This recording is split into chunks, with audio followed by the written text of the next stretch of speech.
Pelo contrário, ver misericórdia até mesmo no erro quando é contra mim. E neste mesmo intuito, o apóstolo Paulo aborda na carta aos Coríntios, no capítulo 11, dizendo assim: eu os elogio. 1 aos Coríntios, capítulo 11, eu os elogio por lembrarem de mim em tudo e por se apegarem às tradições, exatamente como eu as transmiti a vocês. Quero, porém, que entendam que o cabeça de todo homem é Cristo, e a cabeça da mulher é o homem, e o cabeça de Cristo é Deus. Todo homem que ora ou profetiza com a cabeça coberta desonra a sua cabeça. E toda mulher que ora e profetiza com a cabeça descoberta desonra a sua cabeça. Ele é imagem e glória de Deus, mas a mulher é glória do homem. Pois o homem não se originou da mulher, mas a mulher do homem. Além disso, o homem não foi criado por causa da mulher, mas a mulher por causa do homem. E por essa razão, e por causa dos anjos, a mulher deve ter sobre a cabeça o sinal de autoridade. No Senhor, todavia, a mulher não é independente do homem, nem o homem independente da mulher. Pois, assim como a mulher proveio do homem, também o homem nasce da mulher. Mas tudo provém de Deus. Julguem entre vocês mesmos. É apropriado a uma mulher orar a Deus com a cabeça descoberta? A própria natureza das coisas não lhes ensina que é uma desonra para o homem ter o cabelo comprido, e que o cabelo comprido é uma glória para a mulher, pois o cabelo comprido foi-lhe dado como manto. Mas se alguém quiser fazer polêmica a esse respeito, nós não temos esse costume, nem as igrejas de Deus. Paulo, então, aborda o primeiro encontro, na abertura da ceia, falando sobre os costumes locais. E ele começa dizendo assim: é bom que se preservem as tradições úteis. É bom que se proteja o que deve ser protegido. É bom que se guarde aquilo que tem que estar guardado. É bom que se saiba distinguir as coisas. É bom que se aplique respeito ao que deve ser respeitado. Em outras tantas comunidades diferentes de Corinto, Paulo foi em defesa dos valores daqueles lugares ali. Em Corinto, a tradição era essa. Em Corinto, a mulher não cortava o cabelo. Em Corinto, a mulher orava com véu. Em outras tantas igrejas, não. Paulo, então, começa a ceia do Senhor dizendo: é bom que respeitemos as tradições. Vamos valorizar aquelas pessoas, sabendo dialogar com elas. Mas, se porém o costume não é esse, o texto então diz assim: mas se alguém quiser fazer polêmica a esse respeito, nós não temos esse costume. O nosso costume não é debater de quem está certo e quem está errado. Nós não estamos aqui para isso. Paulo está dizendo: nós não estamos aqui para decidir como o outro vive a vida dele. Mas se chega entre nós alguém que não tem esse hábito, pronto, o assunto está encerrado. Mas se o hábito é comum, o hábito deve ser respeitado. Se a tradição é comum, a tradição deve ser respeitada. Se o valor é esse, o valor é esse. Então, quando nós adentramos aos hábitos, devemos ter respeito por eles, porque eles foram construídos no tempo, por pessoas. E então se respeitar essas pessoas. Eu vivo uma vida com Deus, meus irmãos, que é minha. Eu fui criado em um lar evangélico, meus pais já eram da igreja, do envolvimento, ali sendo evangelizados, ativos, envolvidos na igreja, e fui criado assim, domesticado dentro do evangelho, os jogos que eu brincava em casa, a literatura. Então, para mim, entendam, é muito simples perceber aonde eu estou respeitando os valores que me foram ensinados e aonde não. mas ainda assim eu erro. Paulo então está dizendo, não trate o seu desrespeito como normal. Se você conhece os valores de um lugar, respeite os valores daquele lugar. Não é necessariamente que você está preso a eles, mas existem valores ali, existem regras ali. Então respeite. Qual é o problema em respeitar? Qual é o problema? O meu problema é que eu quero ser o diferentex. O meu problema é que eu quero ser aquele que faz a curva sem frear. Eu quero fazer a curva acelerando. Corrigindo, né? A curva tem que ser feita acelerando. Mas antes da curva a gente freia. Paulo então ele começa a ceia do Senhor dizendo, olha, comecemos este momento respeitando, cultivando a necessidade de encontrar valor nas pessoas e na história delas. O texto então segue dizendo, lembrando que no versículo 2, Paulo diz assim, versículo 1, tornem-se meus imitadores como eu sou de Cristo. E no 2, eu os elogio por se lembrarem de mim em tudo e por se apegarem às tradições exatamente como eu transmiti a vocês. Paulo está chamando isso de respeito. Eu elogio, parabenizo vocês, igreja de Corinto, por se lembrarem de mim e por respeitarem as tradições. Então ele começa agora o verso 17. Entretanto, nisto que lhes vou dizer, não os elogio, pois as reuniões de vocês mais fazem mal do que bem. Misericórdia. Paulo está dizendo então, vocês respeitam a tradição, vocês são ritualistas, vocês param, oram na hora certa, fazem a festa, fazem a ceia, mas ainda assim, aquilo que vocês estão fazendo continua fazendo mais mal do que bem. Vocês estão fazendo fotos lindas, mas a foto não faz diferença na vida de ninguém. Paulo está dizendo, por mais respeito que vocês tenham pelas tradições, não está havendo respeito uns pelos outros. De forma pesada, de forma complicada.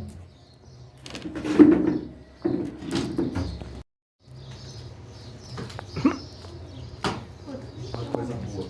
Você vai ter pastor? Vai ter pastor também? Uma pausa rápida, meus irmãos. Vai ter pastor.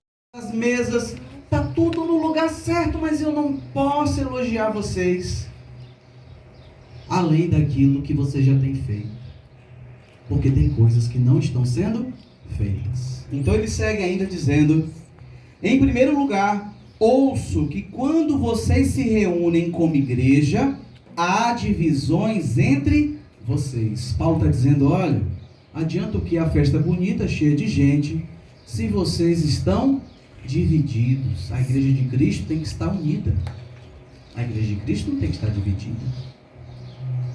E ele está dizendo assim, eu ouço falar. Paulo está falando que ele ouve falar isso de longe. Então ele coloca em questão assim, imagina de perto. Imagina a vizinhança, o que pensa de vocês. Se eu de longe, em outra cidade, recebi uma carta dizendo que vocês estão divididos, imagina o que andam falando de vocês por aí por perto. Olha o que o apóstolo Paulo está dizendo. Até certo ponto, eu o creio. Ou seja, ele está dizendo, pode até ser que a notícia não esteja tão propriamente engrandecida quanto eu recebi. Mas até certo ponto, infelizmente, eu acredito nessa notícia. Pois é necessário que haja divergências entre vocês, para que sejam conhecidos qual dentre vocês são aprovados.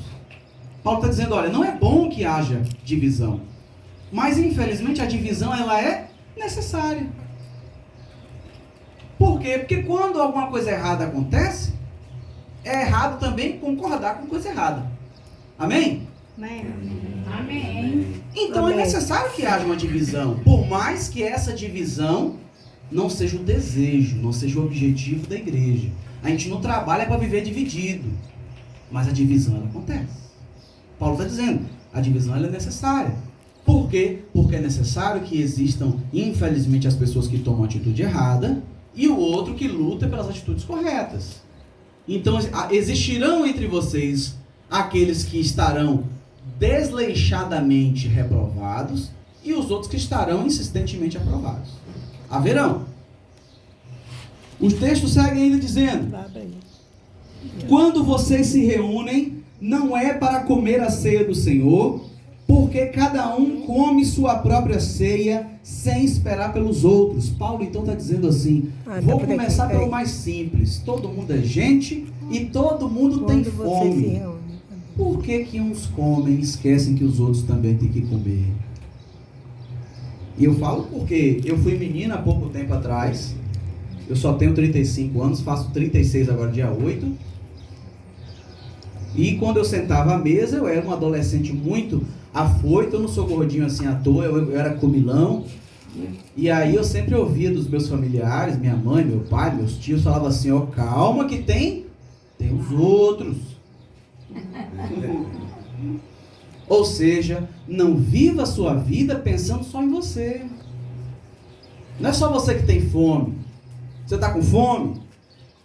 Pois é, todo mundo está com fome. Paulo então instiga a igreja de Cristo em Corinto para perceber que as suas necessidades, ambições e desejos estavam na vida de todos.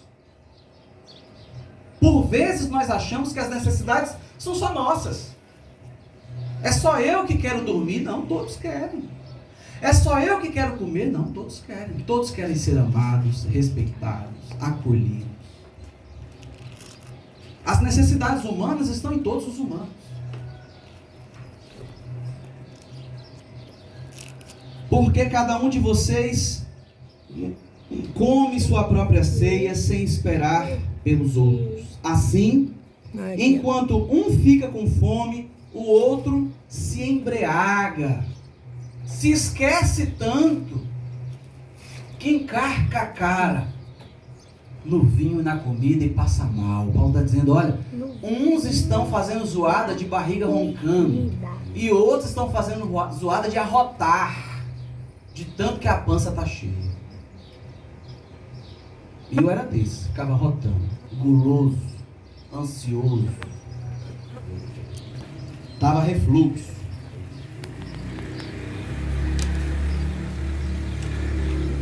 Porque cada um come sua própria ceia, sem esperar pelos outros. Assim, enquanto um fica com fome, o outro se embriaga.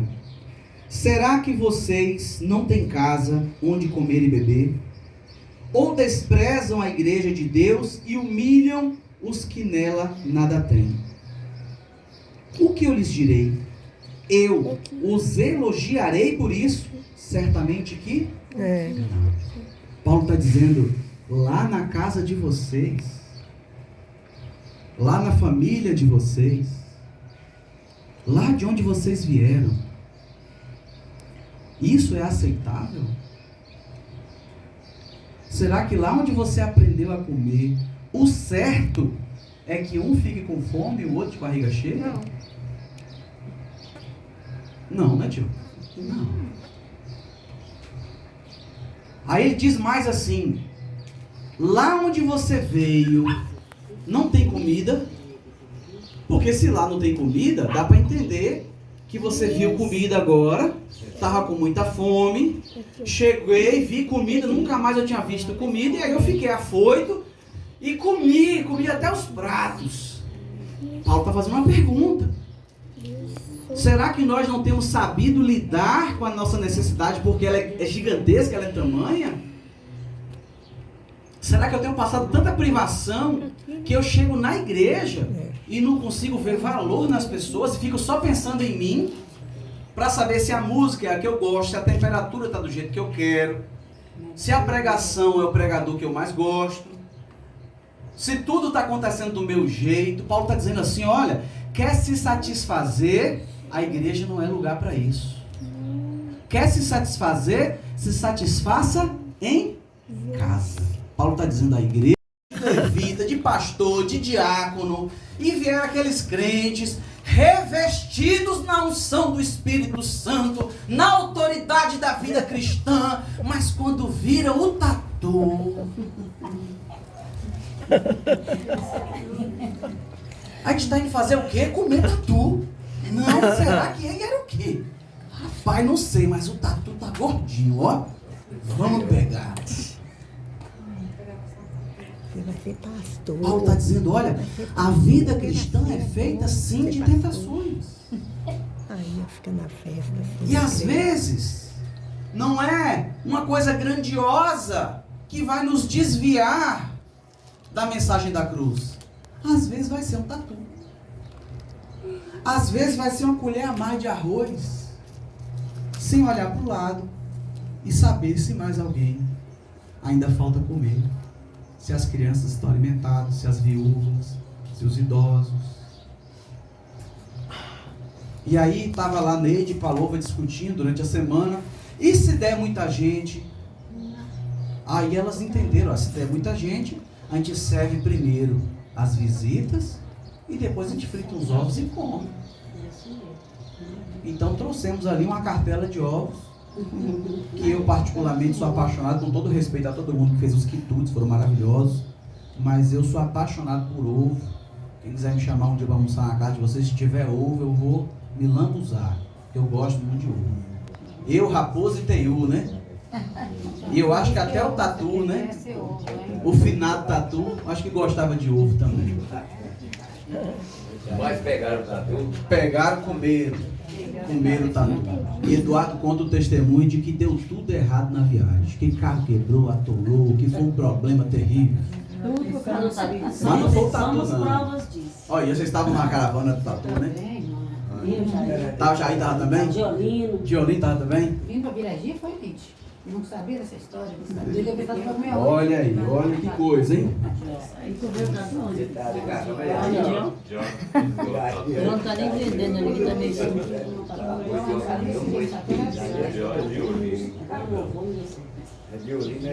Com o pão e tendo dado favor de vocês. Façam isso em memória de mim, a frase de Jesus. Da mesma forma, depois da ceia, tomou o cálice e disse: este cálice é a nova aliança no meu sangue. Façam isso sempre que o beberem em memória de mim. Porque sempre que comem desse pão e bebem desse cálice, vocês anunciam a morte do Senhor até que Ele venha.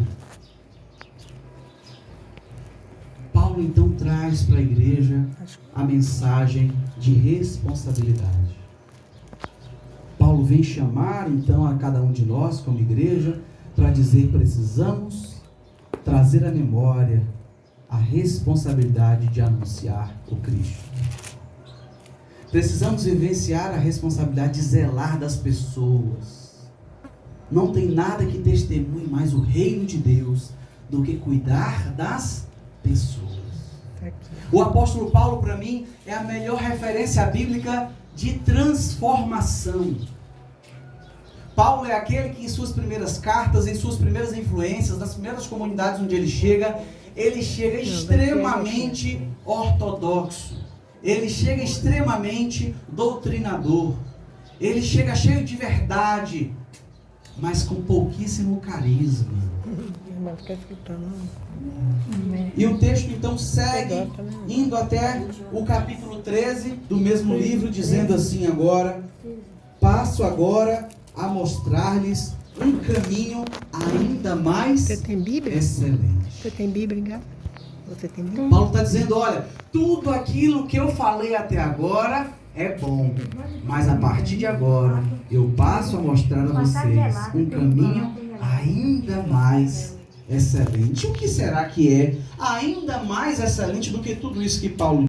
Ele diz assim: que retine, ainda que eu tenha o dom da profecia e saiba todos os mistérios e todo o conhecimento e tenha uma fé capaz de mover montanhas, se não tiver amor, nada serei.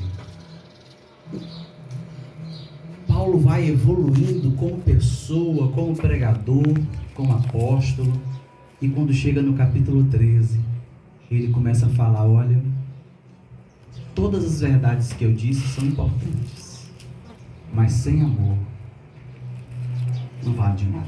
Amém. Amém. Voltando ao capítulo 11, é bom, é importante, é necessário que sejam conhecidos dentre vocês aqueles que são aprovados, aqueles que não foram em algum momento desleixados com a doutrina, com o evangelho, com a igreja. Mas é necessário que haja amor. Todos somos pecadores, errados nem sempre, mas pecadores sempre, pecadores perdoados. A ceia de Jesus é aquela que anuncia a Ele mesmo. A mesa do Cristo é cheia dele mesmo. É dele que nos servimos. Não é de nós mesmos. Não é do que é nosso. E a diferença mágica entre Caim e Abel. Eu oferto ao Senhor aquilo que Ele mesmo me deu. Não o fruto das minhas mãos. O fruto das minhas mãos é reprovável. Mas o aprovado que Deus me entregou, eu posso devolver a Ele. Amém. Amém. Então que nós possamos entregar ao Senhor a igreja do Senhor que Ele mesmo fez em nós. E por isso a ceia do Senhor, ela é um momento maravilhoso de amor, porque ela anuncia o Cristo.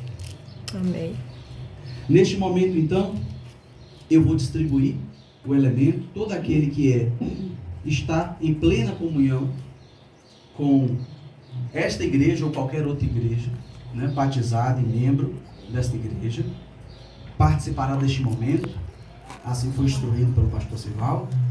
Já ceiamos e nos fartamos, né, com o alimento físico, o alimento espiritual da pregação. Este então é um rito de ceia, um ritual de memória que traz a responsabilidade da pregação do Evangelho.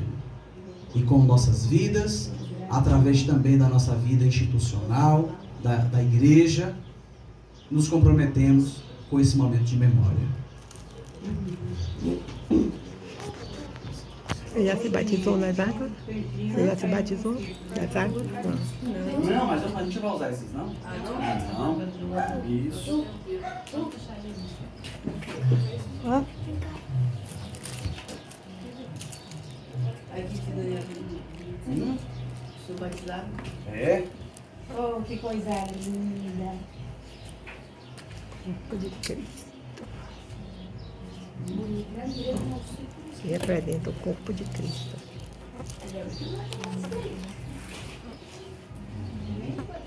Você vai ser pastor.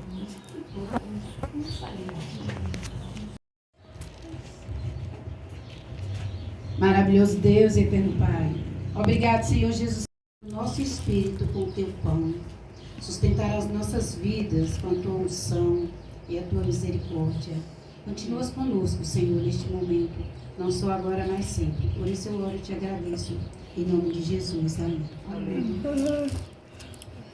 Dando continuidade nessa experiência, chamar agora a irmã Judenice e a irmã Neide, para que com um copo descartável sirva um pouco do suco de uva, de forma simbólica, representando para a ceia, assim.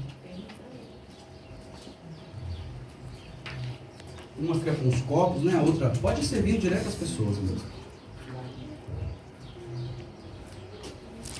Você achou aí a parte que serve o pão?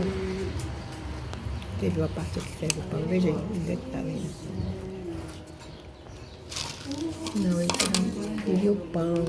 Esse eu não conheço, não. Segura aqui, segura aqui. A neve. Mais que a neve. Sangue lavado, Mais alto deve ser.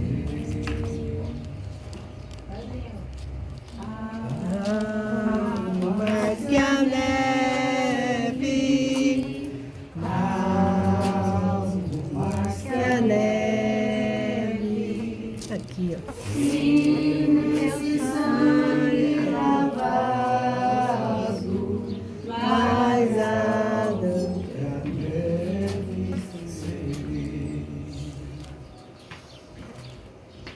mesma forma, depois da ceia, ele tomou o cálice e disse: este é o cálice da nova aliança no meu sangue.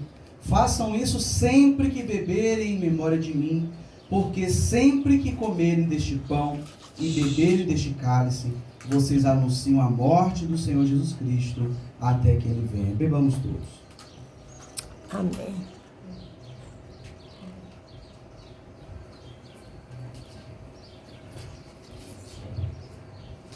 Maravilhoso e eterno Pai, muito obrigado a Deus por esse momento. Obrigado a Deus que nós fazemos parte, Senhor, do teu reino. Deus, que só possa estar nos agraciando com a tua presença todos os dias. Amém. Ensina-nos, ó Deus, a ser obediente a ti. Dá-nos a tua graça, perdoa as nossas falhas e permaneça conosco em nome de Jesus. Amém. Amém, Jesus. Esse momento é o momento do prenúncio. Com fé em nosso Senhor Jesus Cristo, em março estaremos batizando todos.